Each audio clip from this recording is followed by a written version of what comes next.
PNSBTV. Today we're going to interview Mike Tomlinson, who's running for this office of City Controller. Hello Mike, how are you? Good morning. So Mike, tell us, what does the office of the City Controller do? The Office of the City Controller, which many people are not even aware exists in the City of Philadelphia, is responsible for auditing, investigating, examining, and inspecting every nickel and every dime spent, every operation within the City of Philadelphia. Anything that has to do with the City of Philadelphia, the City Controller is within the scope that the City Controller can investigate and identify all the problems, whether it's anything from mismanagement to corruption to inefficiencies. The City Controller is responsible to audit, investigate, and identify the problems in the City of Philadelphia, and more importantly, how those problems can be fixed. The chief watchdog of the City of Philadelphia is the City Controller, and people aren't even aware that it exists. I was not aware You weren't of that either. Well, Mike, tell us who you are. Who is Mike Tomlinson? I'm a resident of the City of Philadelphia for 60 years and 7 months. I was born and raised in the City of Philadelphia. Since I've gone to school here, grew up here, and I've been an activist for the community since 18 years old, where I started coaching kids to the point where now I am on the board of directors of some of the local organizations like the Tacony-Holmesburg Town Watch. I am an activist for those with drug addiction, for those that are homeless and those in need. But more importantly, I'm just very active in the community. And Diane, I've seen the changes in the community that I live in, the communities around the City of Philadelphia, and I care about what's going on. That's who I am within the community. Professionally, I've had a career as a certified public accountant, which almost should be a requisite for this position, that you understand how to audit. And we haven't had that in the last 12 years. But I'm a certified public accountant. I've got a background in business nationally, and I've been used internationally throughout the world to identify issues and problems in large corporations. And that's an experience, a background, and a mindset from the community that I can bring to this position. That's great. So Mike, what are you running for the position of City Controller? That's a great question. Or I should say, why? Yeah, no, I understood it. Understood it was why. Why am I running? Think about this right now. You are a very active participant in the community, and there are many people that are. And we just said, we don't even know that this position exists. So, number one, let's raise awareness that we actually have, defined by the Home Rule Charter in the City of Philadelphia, that we have a City Controller that is responsible to audit and investigate, but it's just not being done. So, I have the time, I have the will, I have the effort to actually bring the sense of what this position is responsible to do in the City of Philadelphia. That's why I am running, to actually fulfill the responsibilities of this job. I could ask you this question, but I know the answer. Has the City Controller in the last 20 years actually done the job? Probably not, since we didn't even know such a job exists. If you don't know that the job exists, if you don't know that the job, even the position of City Controller exists, then you haven't heard any reports on the corruption, mismanagement, inefficiencies, and problems within the city. And the voice, the City Controller, I want to make this point, is a true voice for those people who don't have one. It is defined as the person, the office, I should say, the person who holds this office is a voice for the people to say, I independently investigated and evaluated, and this is what's going on. So would it be right to say, I'm busy working and making money. I need somebody like you to manage all the money that all the people in my community are making, to manage it properly in the government? That is a very accurate statement. Keep in mind this, that the city controller is the watchdog. You've got a treasurer, you've got accounting personnel, you've got the city solicitor, you've got those responsible for making contracts for the city. The city controller can actually go in as contracts are being made, as things are being done, and review and identify a problem with that contract before it's even made. So yes, the city controller can be the voice for those who are going to work every day. For those like us that work for a living. And don't have the time to go out there and protest and this and that, but identify this is where we have the issues and this is where you can be fairly represented. Right, that's great. Mike, what improvements can you make for us, the taxpayers of the city, the average taxpayer? What would be in it for them to have you in this position? That right now is probably the best question of this discussion. The city controller, let me back, the city general fund and the school district fund, if you add them two together, come to $7.7 billion every year is spent. $7.7 billion with no oversight, because we have a city controller that is not doing his job. So, number one, I can actually go in and do the job. I had an article published in the Northeast Times when I ran for state representative back in 2014. I proved that the school district is wasting, and we could eliminate the waste of $390 million a year. Wow. $400 million a year from the general fund, so that's $800 million that we could find. We could find. For our city. For our city, yes. And now tell me what this position can do for the small and the big business community. Right now, I would say that it is my view that the small business community is way underrepresented in the city of Philadelphia. The small business community simply doesn't have a voice. We are overtaxed. We are over-licensed. It takes 29 licenses to run a pizza shop. Wow. We are over-licensed. For a slice of pizza. First to sit in and have a slice of pizza. So $4,000 just to pay of pizza, just to pay for the licenses. And again, the city controller can eliminate the waste, eliminate the fraud, and have funds available to rebuild, to go into the community. And it is within the scope of the city controller, to identify the areas where the small business community is underrepresented.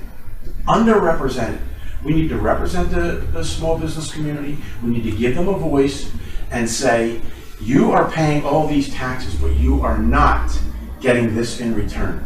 The city controller can actually do that, represent. Now, big business, we're talking big business. The city controller can improve the bond ratings in the city of Philadelphia, reduce costs, and make it more effective to make a small business run and a large corporation to come to the city and bring jobs here and open up opportunities to people that probably have never thought of having those opportunities. To even open businesses can open up, yes. Wow. So, Mike, give us your assessment on the Philadelphia School District, and I cannot wait to hear this. A great question, and this is something people are simply not aware of, Diane. The school district has a budget in the past couple of years exceeding $3 billion a year. And schools are closing up. And schools are closing up. It amounts to about $13,000 per student. So it's adequately funded. We are adequately funded. The school district, the charter of the city of Philadelphia requires that the city controller audit the school district every single year, and it goes on every part of the school district, every aspect of where they receive their money, where they spend their money, every part of the school district must be audited. And those results got to be put in the newspaper and advertised. This home rule charter says that. This must be verified by a CPA firm, Diane. The results, a CPA firm, and the CPA firm's results must be put in the newspaper. Diane? The school district has not been audited by the city control in compliance with the home rule charter in over 17 years. 17 years times $3 billion a year is going with no oversight, no adequate oversight, no audit. I can tell you this.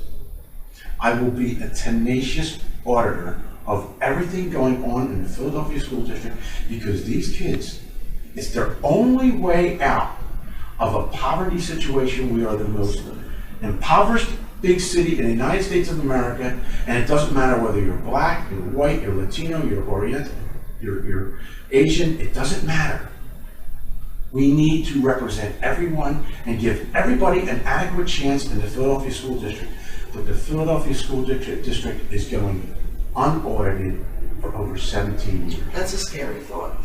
That's a scary thought, especially when you realize we live in a city of Philadelphia. We pay so much taxes, and our kids are just not getting the education they need to be getting.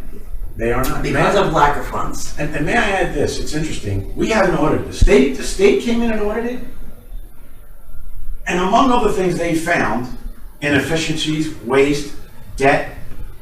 Just here's a little understanding. School bus drivers and city police officers were not even getting required background checks. So if we're not even doing that, what is happening with the money in the Philadelphia School District? I contend, and I said, $390 million at least of waste. Now here's the thing. Now imagine what we can do with this money. $390 million, wow. And here's the thing. No one in the city of Philadelphia, elected officials or management, can contest that, because they have not audited this school district in over 17 years. You can't even That's just something scary to me. Yeah. Well, Mike, we know, I mean, being honest, we know that a lot of people in the city of Philadelphia, especially the multicultural community, have problems getting contracts. Can you tell us a little bit about what you know and why this happens? You know, Diane, I've run for office before and now, and I go to every part of the city, every community within the city, and you learn things. You learn things. And I've learned that certain multicultural communities are simply not represented. They don't have a voice. So you learn this. Number one, I can tell you this. It is within the scope. If these communities, number one, can and should reach out to the city controller and say, we feel we're underrepresented in our ability to open a business because it's so difficult, and or even get a contract with the city of Philadelphia because we believe we are underrepresented. The city controller can actually, within the scope of the city controller, go in and look at every contract made and prove that a community is underrepresented and find out why. All these things can be investigated. And in addition to that, the city controller can go into these communities and say, let me see, as you put a contract in, and I will follow that contract all the way through to the end and determine why you didn't get it, why a certain multicultural segment of our communities did not get that contract, and why. But let's make it fair. Let's get everyone represented, and more importantly, Diane, give a voice to these people who can't stand up and say, I am underrepresented, I cannot get a contract, but tell me why we are doing politically correct things, or those who own the elected officials or those in charge, why are they all getting contracts? And that proves fraud, that proves corruption. Most importantly, it gives a voice to this multicultural community, not just one part of the community, multicultural. We are a multicultural society. We are a land of immigrants. We all agree to that. But let's have us all represented. Yeah. And that's why we came here, because it's a land of opportunity. Absolutely, yes. Now, I can say I've grown up here and I've had the opportunity to walk to school every day, which you can't even walk to school every day because everybody's bussed all over the place. But I've had that opportunity. It's crazy because I've had that opportunity. Mm-hmm. And I remember walking from my home to school and from school to home. My mother, at that point, we didn't have cell phones. Right. She wasn't able to call me and say, Diane, are you okay? Right, that's right. And she didn't know what's going to happen by the time I come home, but everybody kind of knew. The neighbors watched out. The teacher scared. The community was kind of involved and caring for one another. Right now, it's a whole different world. It's a whole different world, and it's sad because, you know, we had this divide between whether it's a sexual discrimination, they say, you know, females, or whether it's race put together. I live on a street that has white, black, Latino, and Asian, and we all get along. I mean, we all enjoy each other. We all get along. But we look outside our little street, our little community, and we see all this is created by the people up here who have an interest. It doesn't matter whether you're a Democrat or you're a Republican, whether you're independent.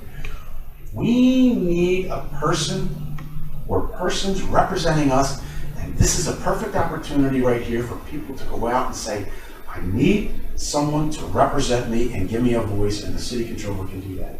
That's wonderful. Mike, give us your assessment of why the city pension plan is in such crisis. And that was a very important question for us. That should be a very important question to everyone, because that's just another thing like the city controller we didn't know about, but we have all this opportunity. If we elect the right person to city controller, no one is aware of how bad the pension plan is, particularly those who are in the pension plan. Right. Firefighters, police officers, teachers, all city workers, PGW workers, all participate in our pension plan. Since February, I've been speaking out on this at forums across the city, and the Northeast Times, I gotta give them credit in this, they put an editorial of mine about this pension plan in their paper. Less than a month later, the Philadelphia Inquirer came out with a similar, almost, I don't want to say word, but very much what I've been saying. But here is the situation, and it's crisis. The city pension plan has a liability to all those who will collect pensions of $11.7 billion. Oh my God. $11.7 billion. That doesn't seem so bad until we ask how much is in the bank to pay that. Right. $4.4 billion. So we have a $7.3 billion underfunded pension plan. The entire revenue of the city of Philadelphia is only $4 billion a year. It would take 2 years of the entire city's budget just to fund this, get it where it should be. So interestingly, Diane, I want to give you the background of it and to tell you why it's where it is now. That $4.4 billion of assets in the last fiscal year ended, guess how much it earned on those investments? Take a guess. I can't even. You can't even give it. We lost $149 million So we're already in the negative. So that continued into the negative. Wow. That's almost a 4% loss on assets during the 2016 going into 2017 fiscal year. We lost $149 million. The pension plan, of which the pension board, of which the controller is a mandated member of the pension board. The pension board is representing to the public right now that it will earn 7.75% over the next 10 years on those invested assets. Anyone that has looked at this, and I, by the way, I have a background in pension auditing. Anyone that has looked at this understands that that's impossible, and I am telling you this, Diane, it's an absolute lie that they are saying they will earn that kind of investment return over the next 10 years.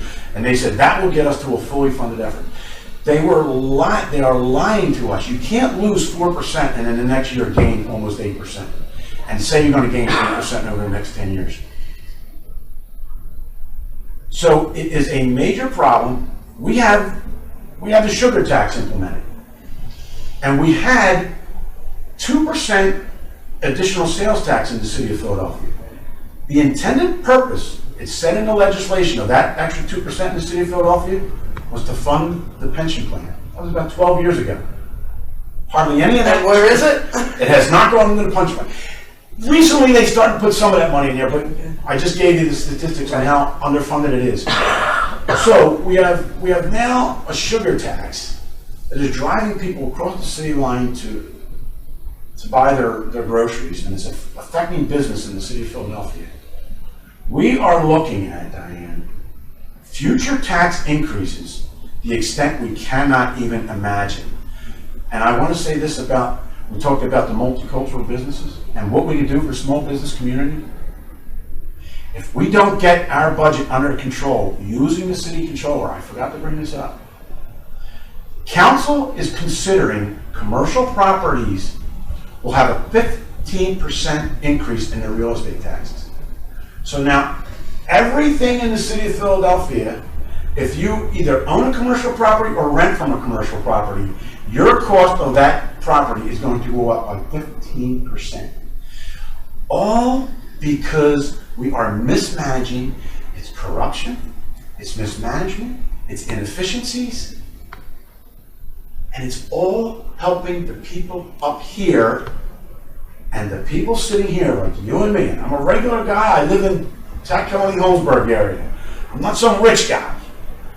I want to do what's right for the people. If we don't take action, and you all know it costs money to win this election. I am inspired by this, and I may be going on too long here, but I am inspired by this. The first woman ever elected to Congress didn't have a nickel. She went out all over the state and went to churches, schools, community events, and was the first woman elected to Congress with no money. She was the first, she actually voted on the women's right to vote. Wow. So I am inspired by that. We're getting out there. That's definitely an inspiration. Yep. And Mike, from sitting and having conversations with you, the job that you can perform for our city, for us, the taxpayers, for us, the business owners, is amazing. And I can't even imagine who wouldn't want to vote for you. Come out on November and vote for Mike. But I would also like to ask you, your average Joe, your average taxpayer, your average business owner, how do they get in contact with you? A lot of people have questions and messages, and they constantly feel like these people like you, they cannot get a hold of. How do you show your following that you're just this normal guy that's there to speak for them? How do we get in touch with you? I'm glad you asked that question. That's another one. Any way you want, you can reach out to me. I will say I have, needless to say, a Facebook page, Mike Tomlinson for City Controller. You can private message me and I will call you back. You can go to our website, tomlinsonforphilly.com. you can send a message through there, and I will get that message, and I will call you back, or I will email you. I will email you back. My email address is mike@tomlinsonforphilly.com. You can reach me that way. And Diane, you can call me on the phone. My number, is it okay? Yes, absolutely. My phone number is 267-671-8323. Now, if I get lots of calls, you may get a busy signal, but get me a message and I will be back. If there's a community event, if you are somewhere, I will be there. I am working 24/7 to take this message to the people of all the communities. I really appreciate this opportunity to take this message to the community. Or you can reach out to us at PNSBTV, and we will make sure that you get in contact with Mike. If you then get all that information, we will also have Mike's links to his website and to his Facebook page and to his contact numbers. So thank you for joining us at PNSBTV, and we look forward to your next interview, Mike. Thank you. Thank you.